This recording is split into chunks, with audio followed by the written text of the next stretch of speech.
Ragib Ballata, një mësues me mbi 40 vite përvojë, rikujton me emocione ditët e tij të para si mësues në ditën e 7 marsit. Ai ndon kujtime nga momentet e para të mësimdhënies, një përzierje emocionesh nga gëzimi deri te ndjenja e përgjegjësisë së madhe. Lidhje me ditët e para të punës në arsim, mund të them se janë ditë të paharrueshme, ditët kur jam pranuar në shkollën fillore e Mindoraku. Kjo ishte viti 1969,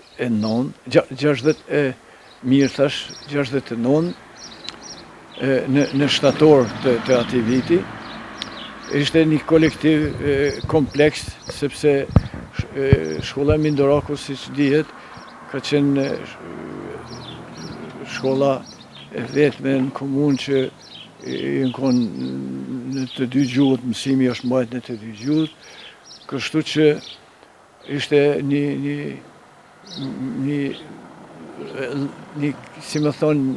punë e veçantë në krahasim me shkollat tjera, me punu në atë shkollë, sepse duhej me qenë ma i përgatitur, ma i matur me sjellje, me veprime, me pune, me angazhime. Jo vetëm gëzim dhe përgjegjësi, por ai na tregoi edhe për sfidat me të cilat janë përballur në atë kohë, kur ishin në udhëheqjen e një drejtori serb, dhe jo vetëm, por edhe koha kur ai lëshoi shtëpinë e tij për mësim. Në atë shkollë, për hir të strategjisë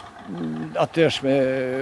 të komunës, po edhe në nivelit Kosovës, gjithnjë duhej të kishte një lloj për pjesëmarrje edhe të komunitetit serb, kështu që e vetmja shkollë kishte drejtorin serb. Dhe si situatë e tillë, për ne mësimdhënësa që punojshim në atë shkollë,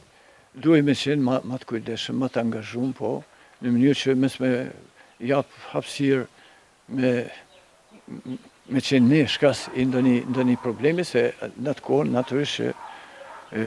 ishin rrethana tjera, domethënë, në krahasim me ditët e sotme. Shtëpinë e kam liru për nxënësat e gjimnazit, diku në vitin 1992-3, aq saktë nuk e di, po 92-3, po gjimnazi ka dhënë mësim Muhamet Rogova, gjuhën shqipe, po